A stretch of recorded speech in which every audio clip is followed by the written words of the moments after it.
আসসালামু আলাইকুম।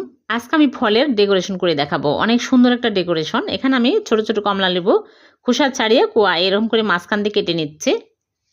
খুবই সহজ, দেখলে যে কেউ পারবেন। আর এখানে নিয়েছি আঙ্গুর ফল, আমি কেটে নিলাম। তারপর টমেটো নিয়েছি, মাঝখান দিয়ে কেটে এরকম করে ডিজাইন করে নিচ্ছি। তারপর একটা লেবু নিয়েছি, লেবুটাও আমি এরকম করে কেটে নিচ্ছি। যে কোনো ফল দিয়ে আপনারা এই ডিজাইন করে নিতে পারবেন, খুবই সহজ। একটা প্লেট নিয়েছি, প্লেটের মধ্যে আমি এরকম করে সাজিয়ে নিচ্ছি। গায়ে হলুদের এইরকম ডেকোরেশন রাখতে পারবেন, খুবই সহজ। ভিডিওটি যদি ভালো লেগে থাকে লাইক কমেন্ট শেয়ার করে দেবেন আর পেজটিকে ফলো দিয়ে রাখবেন। আবারও দেখাবো নতুন কোনো ভিডিওতে। আল্লাহ হাফেজ।